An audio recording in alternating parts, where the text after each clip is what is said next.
When you open your eyes each morning, you are not just seeing a new day. You are standing at the edge of a river. For most, this river is clouded.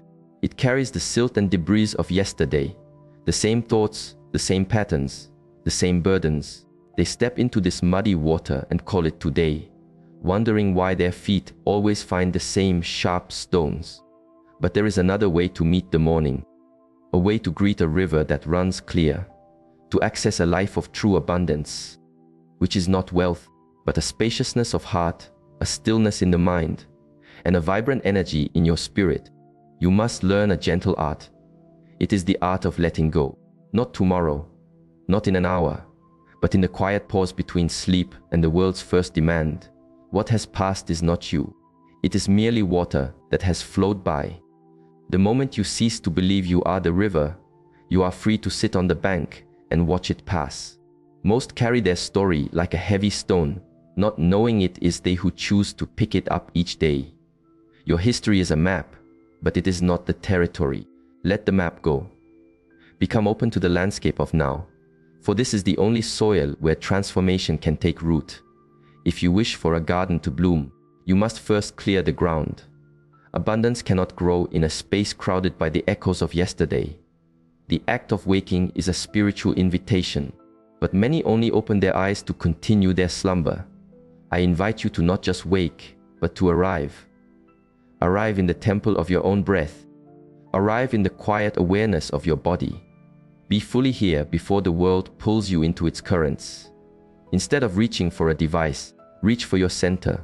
Witness what you feel, what you think, what you resist. This sacred pause is a practice. It can dissolve the layers of unconscious habit that shape your day. The self that reacts without breathing is the self that builds dams against the flow of life. Do not react.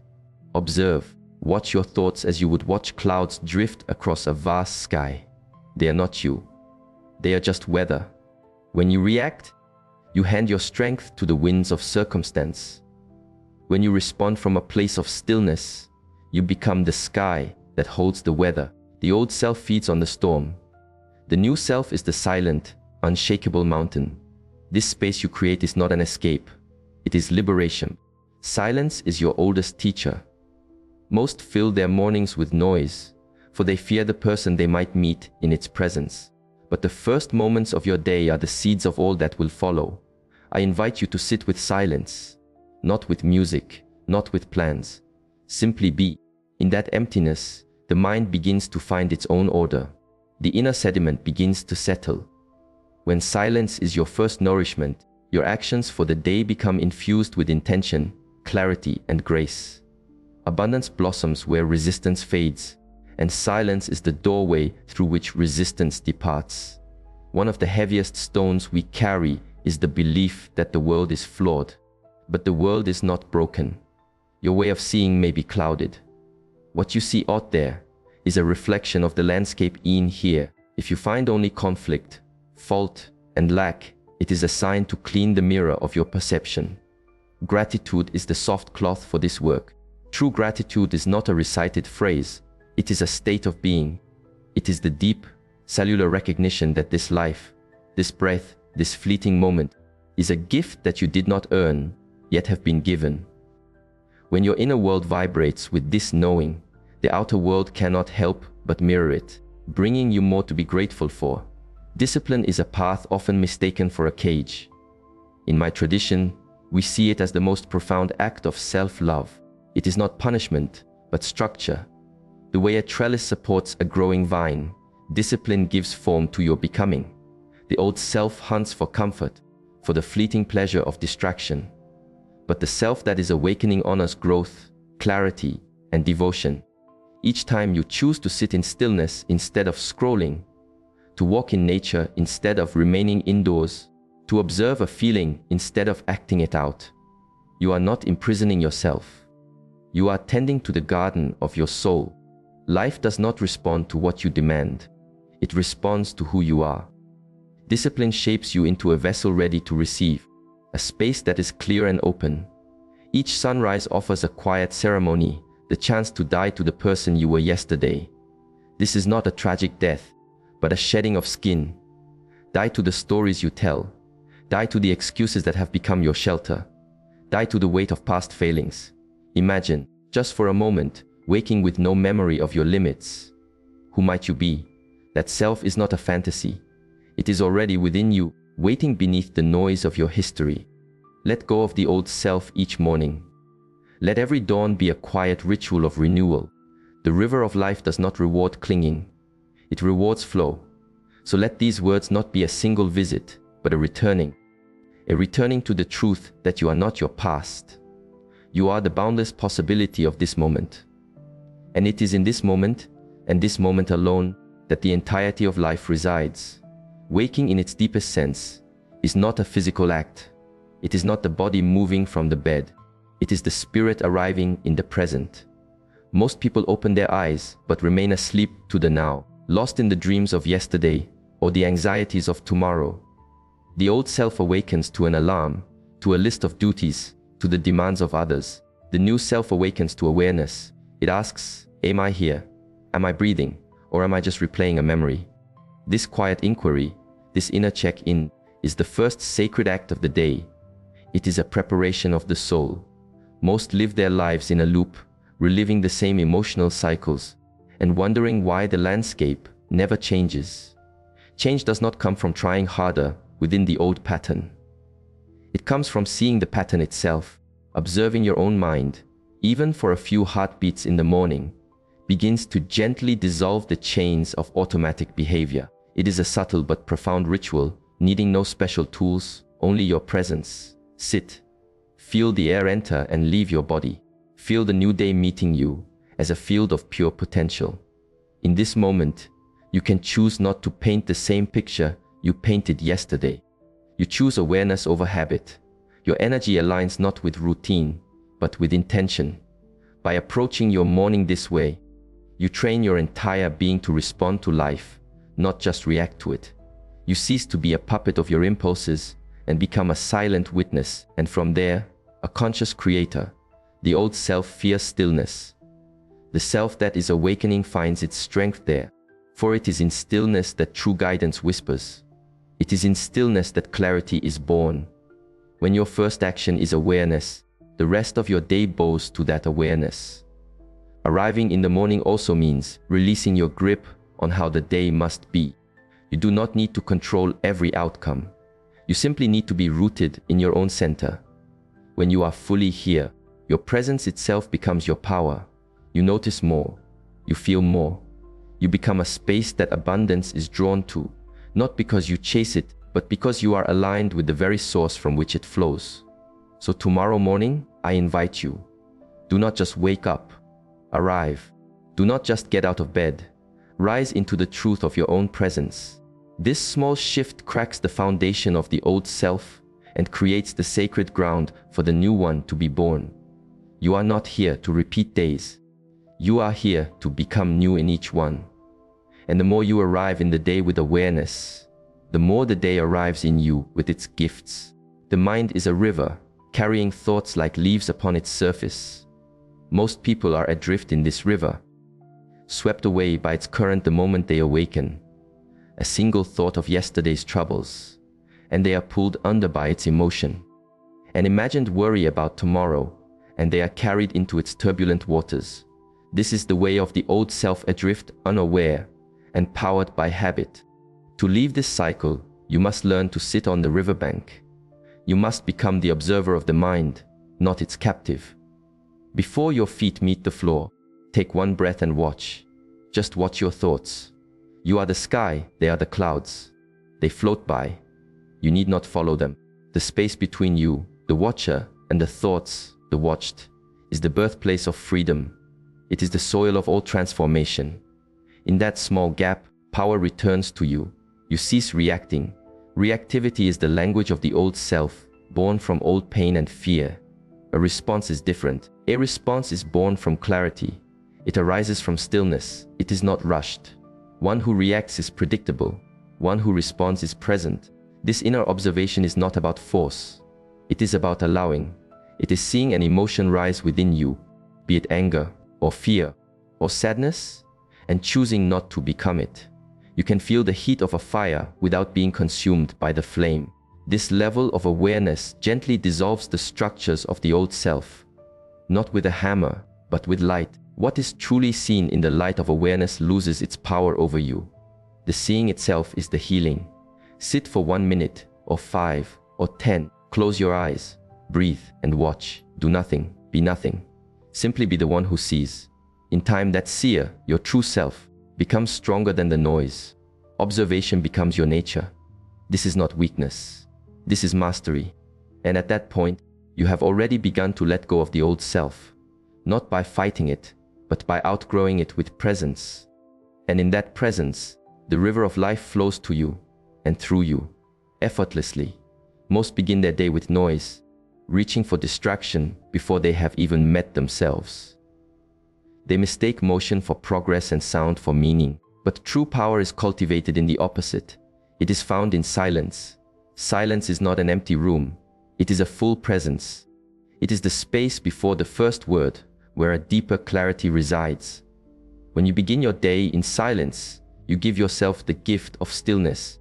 In that stillness, the restless waters of the mind begin to settle. When the water is still, you can see all the way to the bottom. You can see your own truth. You may feel peace. You may feel discomfort. Both are teachers. Most run from silence because it reveals what they have been avoiding. But if you can stay, the discomfort becomes wisdom. You begin to understand that you are not your racing thoughts, nor your plans, nor your worries. You are the silent watcher behind them all. This watcher holds a power that words cannot touch. Let silence be the first voice of your day. It will teach you more than any teaching. It is not about rejecting the world, but about preparing your inner vessel to receive it. Without silence, the knowledge is just more water poured into a glass already full. But in the space of silence, a single drop of insight can transform everything. Your mind becomes like a still mountain lake, reflecting the sky perfectly. In silence, you are not idle. You are returning to your source. This is where abundance has its origins. Not in striving, but in being. The more still you are, the more you see what truly matters. You do not need to chase abundance. You learn to radiate a quiet field of peace, and all good things are naturally drawn into that field. They come to rest there. When silence becomes your first practice, the old self, which thrives on noise and reaction, cannot survive. In its place, a new self arises, one who is grounded, present, and deeply home. We spend our lives trying to rearrange the world outside, believing that our peace depends on it. We see fault in others, problems in our path, flaws in the very fabric of life. But in this tradition, we are taught that you do not see the world as it is. You see the world as you are. You see it through a lens, a mirror polished or stained by your own inner state. If your lens is covered in the dust of old resentment, you will see injustice everywhere. If it is scratched by fear, you will see threats in every corner. The old self survives by keeping your gaze pointed outward. So you never question the quality of your own sight. Trying to change the world without clearing your inner lens is like wiping a reflection to clean a mirror. Your judgments are not truths. They are echoes of old pain. The moment you begin to question your own perception, to ask, am I seeing this situation? Or am I seeing my history in it? The lens begins to clear. This does not mean the world is perfect. It means your ability to respond to its imperfections with wisdom depends entirely on your own clarity. A clear mind transforms a storm into a source of water. A clouded mind turns a simple rain shower into a flood. To clean this lens is a daily practice. Each morning, through stillness, you let the dust settle. With gratitude, you gently wipe it clean. You must have the humility to admit that your vision might be distorted, and the courage to release the stories that keep it so. It is not easy to let go of the identity of being a victim, but in that letting go, you reclaim your power, the power to see clearly.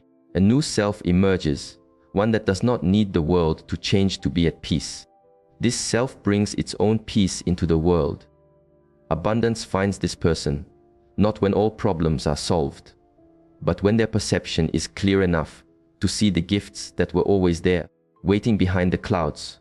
Gratitude is often treated as a polite word, a ritual of thanks. But true gratitude is a state of perception. It is not a reaction to getting what you want, but the profound realization that this existence owes you nothing, and yet it gives you everything. The air you breathe, the heart that beats in your chest, the lessons that shape your soul. None of it was earned. It is all a gift. Gratitude is the practice of remembering this. It cuts through the mind's endless story of not enough. It brings your awareness back from the phantoms of past and future and anchors you in the sacredness of the present. Starting your day from this place is not positive thinking. It is an energetic reset. You shift from a vibration of lack to a vibration of fullness. From this fullness, you no longer chase, you align. The ego, which feels entitled, dissolves in the light of gratitude. The heart, which carries wounds, finds healing. When you are grateful for the lessons, even the painful ones, you stop seeing yourself as a victim of life. You see yourself as a student of life.